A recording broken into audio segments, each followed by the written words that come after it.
শিখে নিই। আমরা এখন এখানে যারা আছি তারা জীবিত না মৃত? জীবিত। আপনি যে জীবিত, আমরা কিন্তু কোষের ট্রিটমেন্ট শুরু করে দিলাম। আমরা কিন্তু পার্ট বাই পার্ট এগিয়ে দিচ্ছি। কার ট্রিটমেন্ট শুরু করে দিয়েছি? কোষের। যেহেতু রোগ বলে কিছু নাই, যদি রোগ হয় কোথায় হয়েছে?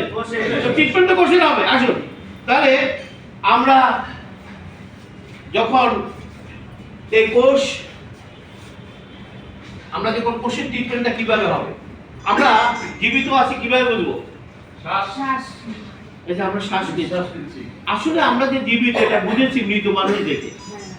গ্রামের দেশে বুড়ো বুড়িরা কি বলে? নাই গো নাই। মৃত্যু নিশ্চিত করে কিভাবে ভাই? নাকের উপরে নাই, কি নাই? তাহলে বোঝা যাচ্ছে বেঁচে থাকার সাথে শ্বাস গ্রহণের সম্পর্ক আছে। একজন জীবিত মানুষ প্রতি মিনিটে 18 থেকে 20 বার শ্বাস গ্রহণের মাধ্যমে 11,000 লিটার বাতাস গ্রহণ করে। কত লিটার?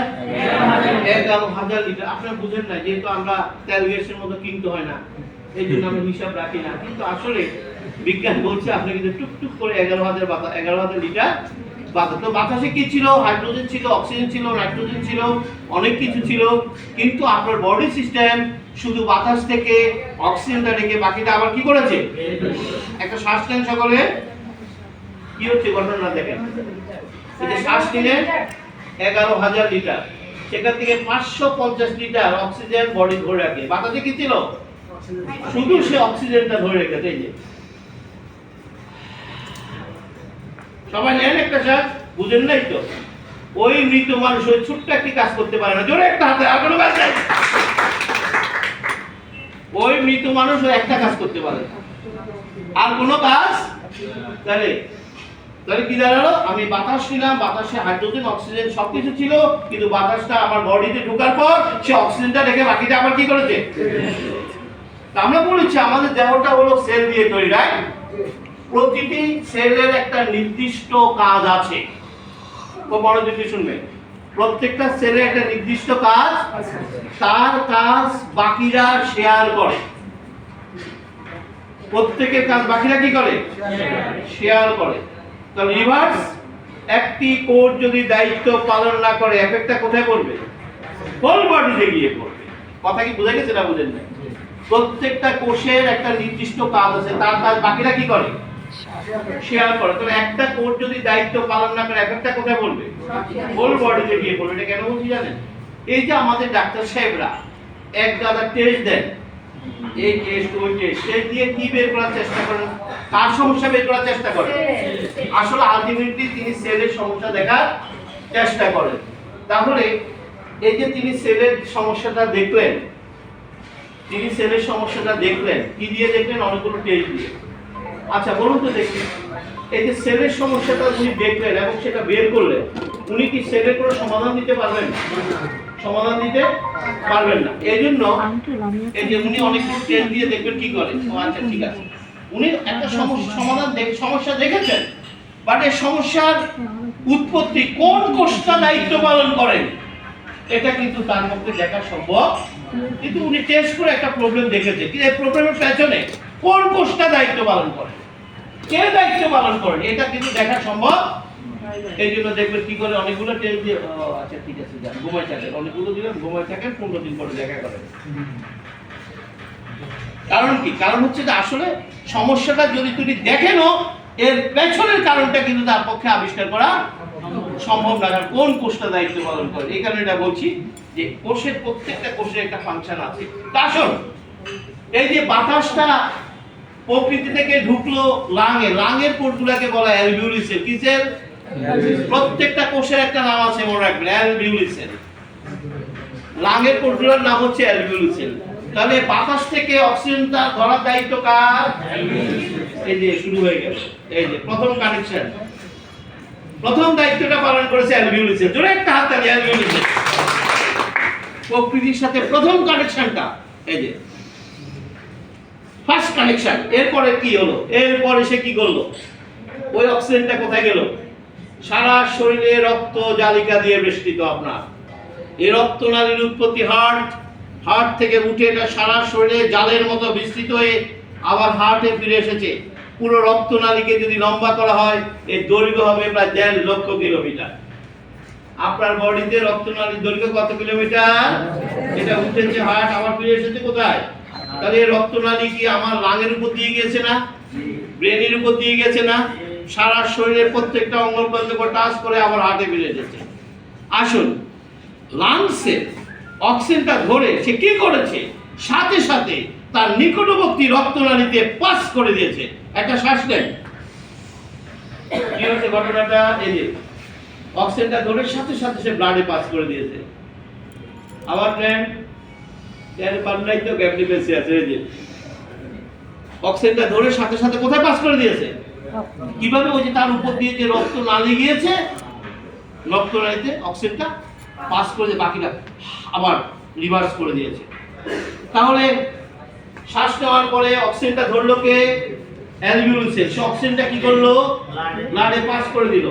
এবার কি হলো? হাঁটো, টোটাল রক্তের ভলিউম আছে 5 থেকে 6 লিটার। তার মধ্যে 55 ভাগ পানি আর 45 ভাগ হচ্ছে 3টা রক্তকোষ সেখানে দায়িত্ব আছে। White blood, red blood, platelet. কয়টা কোষ? 3টা। প্রত্যেকের কাজ আলাদা আলাদা, মনে রাখবেন।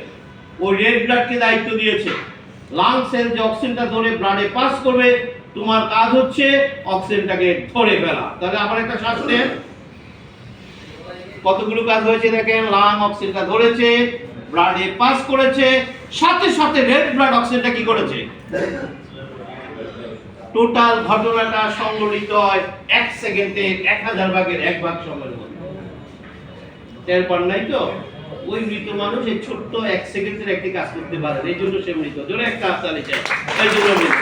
তাহলে বুঝতে তো পারছেন এই যে কি ঘটনা ঘটে গেছে? খেয়াল করেছে? প্রতিটা শ্বাসে অক্সিজেন ধরে ফেলেছে, অক্সিজেন পাস হয়ে গেছে, রেড ব্লাড ধরে ফেলছে। রেড ব্লাড অক্সিজেন ধরে কি করলো? সেইবার কি করলো? সে অক্সিজেনটা ধরে কোথায় আসলো? হার্টে। কোথায়? অক্সিজেনটা ধরে হার্টে আসলো। আপনার হার্ট প্রতি মিনিটে 70 থেকে 72টা পাম্প করে 5 থেকে 6 লিটার রক্তকে 1 মিনিট সময়ের মধ্যে 1.5 লক্ষ কিলোমিটার ঘুরে নিয়ে আসে। এই যে আপনি বসে আছেন, আপনার হার্ট এই মহাশক্তিধর কাজটি করছে। 5 থেকে 6 লিটার রক্তকে 1 মিনিট সময়ের মধ্যে পুরো দেহ ঘুরে নিয়ে আসছে। পুরো দেহ মানে কত কিলোমিটার?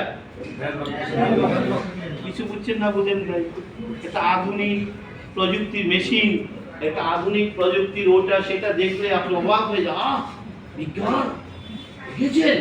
অথচ বিজ্ঞান বলছে শুধু আপনার হার্ট যে প্রযুক্তি ব্যবহার করে, যে বায়োলজিক্যাল ইঞ্জিনিয়ারিং প্রয়োগ করে 5 থেকে 6 লিটার রক্তকে 1 মিনিট সময়ের মধ্যে পুরো দেহ ঘুরে নিয়ে আসে। পৃথিবীর সমস্ত ইঞ্জিনিয়ারিং এক করলেও আপনার হার্টের প্রযুক্তির সমান হবে না। জোরে একটা হাততালি চাই। একটু মাথার মধ্যে নিয়ে রেখে কিভাবে হার্ট কাজ করে যাচ্ছে। তাহলে সারা শরীরে সে কেন এই যে সারা শরীরে অক্সিজেন চলে গেছে, মানে কি সারা শরীরে কি চলে গেছে?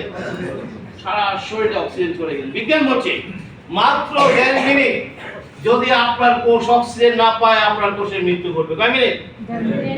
এই জন্য সৃষ্টিকর্তা আপনাকে ঘুমের মধ্যে শ্বাস নেওয়ার ব্যবস্থা রেখেছেন। যদি একটা হাততালিতে কাজ ওই মৃত মানুষ সে ওই কাজটি করতে পারে না। তাহলে কেন? কারণ 1.5 মিনিট যদি আমার কোষ অক্সিজেন না পায়, আমার কোষের মৃত্যু ঘটবে, আপনার মৃত্যু। সবচেয়ে বেশি অক্সিজেন দরকার ব্রেন সেলে। একটু লিংক আলোচনা আছে, আপনার প্রোডাক্টের সাথে একটু লিংক আলোচনা আছে, আমি এই জন্য কথাগুলো হাইলাইট করছি। সবচেয়ে বেশি অক্সিজেন দরকার ব্রেন সেলে।